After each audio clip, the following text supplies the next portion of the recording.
고난의 의미와 목적에 대해서 함께 나누겠습니다. 지금 많은 목사님들이 지금 상태를 진단하면서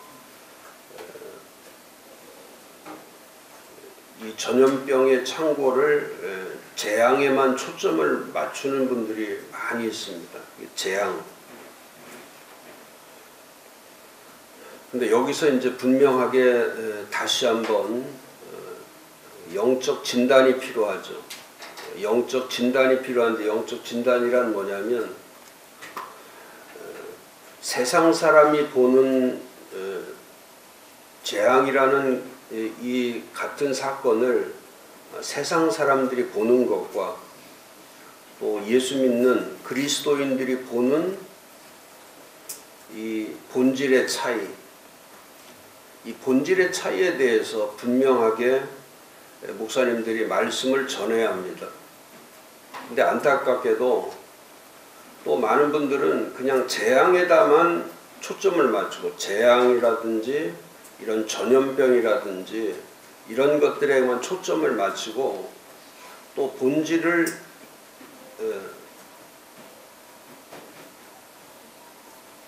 생각지 않고 그 중심으로 들어가서 그리스도인들은 이 재앙의 중심이 무엇인지를 알아야 되고, 이 천재지변이나 어떤 사건이나 이 고난이 올 때, 또 어떤 경우에는 개인적으로도 어떤 사건이 일어난다든지 아니면 어떤 큰 질병에 걸려서 어떤 고통을 당하게 될 때, 이때 과연 그리스도인들은 이것을 어떻게 해석해야 되고 어떻게 대답을 할 수 있어야 하는가. 이제 여기에 대한 답을 주어야 되는데, 지금 현상을 보면은 그냥 예배드리고 설교하는 것으로 교회들이 집중력을 상실하고 있는 것을 볼 수가 있죠. 이 세상 사람들은 재앙이 오면은 하나님을 원망합니다. 원망. 이제 사람이 가장 사람에게 어떤 사건이 벌어진다든지, 또 어떤 암에 걸린다든지, 또 불행한 일이 일어나면 먼저 원망합니다. 이렇게 원망이 시작돼요. 하나님을 원망하죠. 마치 그 모든 재앙이나 불행이나 또 이런 재난들을 하나님이 주신 것처럼 또 하나님에게 모든 것을 다 책임을 돌려버리는 거죠. 그런데 절대 그렇지 않습니다. 그래서 저는 이 재앙을 보는 세상 사람들의 시야와 이 재앙을 재앙으로 보지 않고 재앙을 고난으로 보는 그리스도인의 시각. 그래서 오늘은 제가 이 재앙에 대한 본질적인 것을 좀 다루면서 우리 그리스도인들은 어떤 태도를 가져야 되나, 여기에 대해서 좀 집중력을 갖고자 합니다. 하나님은 에덴 동산을 창조하실 때에 에덴 동산을 창조하시고 그 에덴 동산에 아담과 하와를 첫사람을 만들어 놓고 첫사람을 창조하실 때에 그 에덴 동산 아담 하와에게는 하나님이 창조는 선하시고 아름다우셨기 때문에 하나님의 창조는 언제나 선하고 아름답죠. 그렇기 때문에 에덴 동산은 하나님이 창조할 때 선과 아름다움으로 창조된 곳이기 때문에 그 창세기 2장 9절에 보면 그곳 자체가 아름다움으로 되어 있습니다. 아름다움으로 되어 있다는 것은 뭐냐면 재난이나 불행이나 죽음 같은 것이 전혀 없다는 뜻이에요. 그러니까 에덴 동산은 창조 당시에 이런 재앙이 없는 곳이에요. 재앙이 없고 재난이 없고 불행이 없고 죽음이 없는 곳. 그런데 그곳에, 그 에덴 동산에, 선하고 아름다운 곳에 이 뱀이라고 하는 사단과 마귀를 가리키는 거죠. 이 사단과 마귀에 의해서 창세기 3장 12절에 보면 이 뱀에 의해서, 그러니까 마귀와 사탄과 마귀에 의해서 아담과 하와가 범죄하여, 그 범죄하는 그 순간부터 재난과 불행과 죽음이 시작된 거죠. 그러니까 하나님의 창조에는 선과 아름다움이 있고, 이제 사단과 마귀와 죄가 들어오면서 시작된 것이 뭐냐면 재난이 시작됐고 불행이 시작됐고 죽음이 시작된 거죠. 요한일서 3장 8절에 보면 죄를 짓는 자는 마귀에게 속하나니 마귀는 처음부터 범죄함이라. 그러니까 마귀가 하는 일은 뭐냐면, 마귀가 하는 일은 처음부터, 에덴 동산부터 마귀가 한 일은 범죄케 하는 거죠. 죄를 짓게 하는 겁니다. 마귀가 하는 일은, 사단이 하는 일은 범죄, 죄를 짓게 만드는 거죠. 그래서 마귀는 처음부터 범죄함이라. 하나님의 아들이 나타나신 것은 마귀의 일을 멸하러 하심이라. 그러니까 자, 하나님이 지배하는 곳, 지금도 동일하죠. 지금도 이 하나님의 지배, 하나님의 이게 주권이 있는 곳, 하나님의 주권적인 곳, 그 미로슬라브 볼프가 말한 것처럼 하나님의 지배와 주권, 이게 통치죠. 그분의 통치, 주권과 통치, 그분의 다스림이 있는 곳. 이곳에서는, 여기는 이 재앙이나 재난이나 불행이나 이런 죽음이 불가능하죠. 하나님의 주권으로 돼 있을, 하나님의 주권적으로 돼 있을 때는 그 자체가 불가능합니다. 하나님의 주권에 있을 때는 죄를 짓지 못하죠. 하나님의 주권에 있을 때는 재앙이 올 수가 없습니다. 그런데 이 하나님의 주권에서 이 마귀의 지배, 이 사단의 지배가 됐을 때, 사단의 지배가 됐을 때는, 이때는 모든 게 다 바뀌는 거예요. 여기는 죄와, 여기는 재앙과 불행과 이런 것들이 계속 연속되는 거죠. 그러면 지금 세상이란, 지금 이 세상이 어떻게 된 겁니까? 이 세상이 하나님의 창조의 세상에서 범죄의 세상으로 바뀌어버렸기 때문에, 이 범죄의 세상으로, 죄의 세상으로 사단과 마귀가 와서 사람들에게 죄를 짓도록 만들어버린 거죠. 그러면 이제 하나님이 하실 일은 뭐냐면, 하나님이 하실 일은 예수 그리스도를 보내셔서 해야 될 일이 뭐냐면 이 마귀의 일을 멸하는 거란 말이에요. 마귀의 일을 깨트리는 거예요. 그럼 지금 재앙이 창궐했다. 그러면 이건 재앙의 원인을 찾아가고, 재앙이라는 것이 포커스가 아니라 이 재앙의 본질, 재앙의 중심, 지금 재앙의 중심을 목사님들이 찾아줘야 되는. 왜 재앙이 왔냐? 재앙이 왔다는 것은 하나님의 지배권, 하나님의 주권 아래 있지 않고 세상의 주권, 사단의 주권, 마귀의 주권, 사단의 창궐, 전염병의 창궐이 아니라 사단의 창궐, 마귀의 창궐, 죄의 창궐로 인하여 재앙이 오는 거예요. 그러니까 이 모든 것의 책임을 하나님 앞에 돌리는 게 아니라, 이 모든 것의 책임이 누구에게 있냐면 그 사단과 마귀와 죄에 있는 거란 말이죠. 그리고 하나님이 하시는 일은 아담이 범죄한 이후에 이 세상의 권리가 사단과 마귀의 지배 아래 놓여 있기 때문에, 그러니까 하나님이 하신 일은 뭐냐면 이 세상의 권리, 지금 세상의 공중권세 잡은 자, 이 세상의 마귀, 이 세상의 사단, 이 사단들이, 이 마귀들이 죄를 짓게 하는 이 죄로부터 하나님은 사단의 권세로부터 사람들을 구원하기 위해서 예수 그리스도를 이 땅에 보내신 거죠. 그래서 우리가 마태복음 1장 21절에 예수님이 처음 오셨을 때 아들을 낳으리니 이름을 예수라 하라. 이는 그가 자기 백성을 그들의 죄에서 구원할 자이심이라. 맞아요. 사단과 마귀와 죄 아래서 사는 자들을 구원하시기 위해서 하나님이 하시는 유일한 방법이 뭐냐면 예수 그리스도의 구원자, 진정한 구원자를 이 땅에 보내시는 거예요.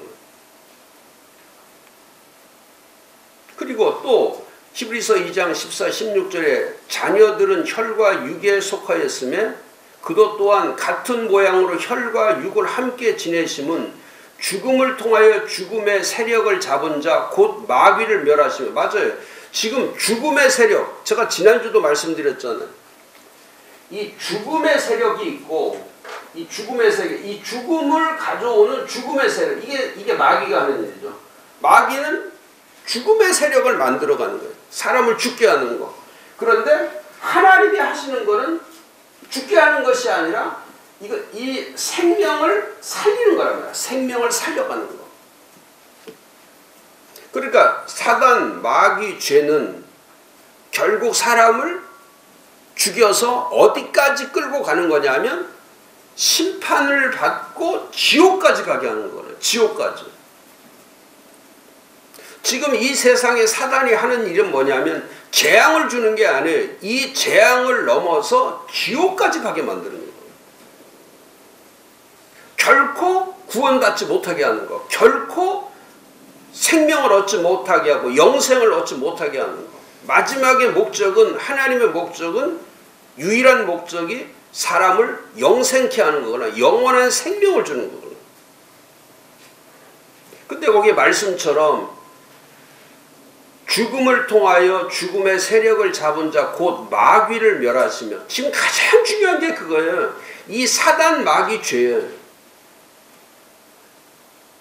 지금 교회에서 목사님이 하셔야 될 말씀의 본질은 재앙이 아니고 이 재앙을 거짓으로 삼아서, 이 재앙을, 불행을 거짓으로 삼아서 또 사람의 질병을 거짓으로 삼아서 그걸 전부라고 여겨서 사람들을 마지막에 끌고 가는 것은, 왜? 사단과 마귀는 원래 거짓의 영이고 위선의 영이고 원래 죽음의 세력을 만드는 영이기 때문에. 그러니까 그 말씀대로 15절에 또 죽기를 무서워함으로 한평생 종노릇하는 모든 자들을 놓아주려 하심이니, 지금도 마찬가지죠. 죽기를 무서워해서 지금 이 땅에서 모든 사람들이 똑같은 거예요. 죽는 게 무서워. 그래서 할 수 없이 거기에 종노릇하는 거예요. 할 수 없이 마귀의 종노릇하고, 할 수 없이 사단의 종노릇하고, 할 수 없이 죄의 종노릇해서.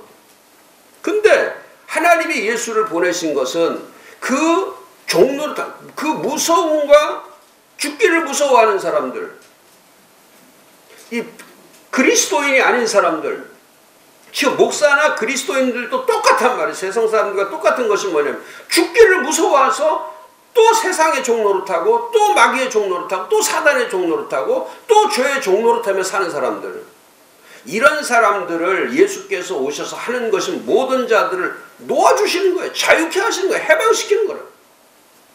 어디로부터 해방? 재앙으로부터 해방이 아니라 사단과 마귀와 죄로부터의 해방을 선포하는 거예요. 그러면서 마지막 뭐라고 했어요? 16절에 이는 확실히 천사들을 붙들어 주려 하심이 아니요. 지금 천사가 필요한 게 아니에요. 우리는 지금 교회들마다 천사 오면 좋겠죠. 천사가 와서 보호해주면 좋겠죠. 그런데 천사보다 중요한 게 무엇입니까? 거기 그 다음에 오직 아브라함의 자손을 붙들어 주려 하심이라. 그 아브라함의 자손이 뭡니까? 믿음의 언약 자, 믿음의 언약 백성, 믿음의 사람, 아브라함의 씨, 예수 그리스도의 사람, 이 사람을 붙들어 주기 위해서 예수께서 이 땅에 오신 거란 말이죠. 근데 지금 우리는 이 말씀의 전체가 다 반대로 가르치고 있는 거예요. 혈과 육으로 가게 만들고, 죽음의 세력을 잡은 자 마귀의 종노릇하게 만들고, 죽기를 무서워하는 공포, 두려움, 불안에 떨게 만들고, 그리고 마치 천사를 기다리는 것처럼 어딘가서 누군가가 우리 교회와 우리들을 여기서 살려줄 어떤 사람들이 어떤 것이 나타날 것이라고 구세주를 찾고 있는 이 세대에 하나님이 우리에게 보내주신 자는 다른 사람이 아니라 오직 예수 그리스도 한 분만이 지금 이 문제를, 이 답을 풀 수 있는 유일한 길이라는 거예요. 하나님은 재앙이나 재난이나 불행이나 고통을 주시는 분이 아니고, 하나님은 본인에 대해서 분명하게 말씀했잖아요. 예레미야 29장 11절에 여호와의 말씀이니라 너희를 향한 나의 생각을 내가 안 하니 평안이요 평안. 하나님이 말씀하실 때 하나님의 말씀 뭐라고 그랬냐면, 하나님의 생각, 하나님이 가지고 계시는 뜻은 평안이요 재앙이 아니니, 하나님은 지금도 평안이에요. 그럼 재앙은 어디서 옵니까? 그건 사단과 마귀와 죄로부터 오는 거예요.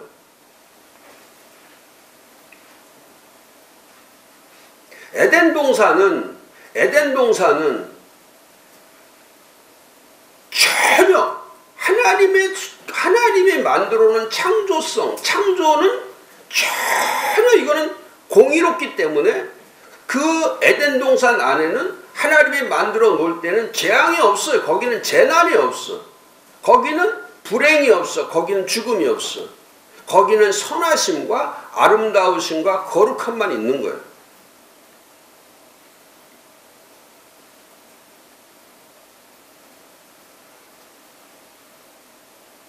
말씀이잖아요. 예레미야 29장 11절 나의 생각을 내가 안 하니 평안이요 재앙이 아니니라 너희에게 미래와 희망을 주는 것이라. 하나님의 생각은 세 가지. 평안, 미래, 희망. 근데 우리는 지금 뭐를 전합니까? 전부 다 재앙을 보면서 절망을 말하고, 재앙을 보면서 원망을 말하고, 재앙을 보면서 현재를 말하고, 재앙을 보면서 불안을 얘기하고 공포를 말하고, 나라에서도 공포를 조성하고, 온 백성들에게 공포를 조성하고, 방송만 틀면은 그냥 무조건 마스크. 전염병의 괴질보다 더 무서운 괴질이 마스크의 괴질이라는 거예요. 그 마스크를 쓰기 위해서 그걸 가서 줄을 쓰고 번호표를 받고 요일마다 그걸 하고, 그리고 그 마스크에 대해서 그냥 온 국민들이 원망하고 탐욕스럽고 욕심 많고 이기적이고 예수를 믿거나 안 믿거나 모든 사람들이 다 똑같이. 왜? 지금 이 나라에서 누군가가 재앙을 말하는 것이 아니라 평안을 말하고, 지금 현재를 말하는 것이 아니라 미래를 말해주고, 절망을 말해주는 것이 아니라 희망을 말해주는 거. 왜? 재앙의 본질은 사단과 마귀의 정체를 알게 하는 거란 말이에요. 이 죄의 창궐, 지금 죄가 창궐했기 때문에 재앙이 일어나는 거거든요. 하나님이 재앙을 주는 게 아니라 죄의 창궐로부터 재앙이 오는 거란 말이죠. 죄를 짓지 않았으면 에덴 동산은 절대 망가지지 않아요. 파괴되지 않아요. 죄가 모든 것을 파괴시키는 거예요. 사단과 마귀가 모든 것을 파괴시키는 거예요. 그러니까 지금은 죄의 창궐, 마귀의 창궐, 사단의 창궐이 문제이지, 지금은 하나님을 원망할 때가 아니란 말이죠. 우리 자신이 하나님의 주권과 지배 아래 있을 때는 분명한 거야. 하나님의 주권과 하나님의 지배 아래 있을 때. 얘기했잖아. 에베소 1장 21절 22절에 교회가 하나님의 주권 가운데 있을 때는 미로슬라 볼프가 말하는 것처럼 여기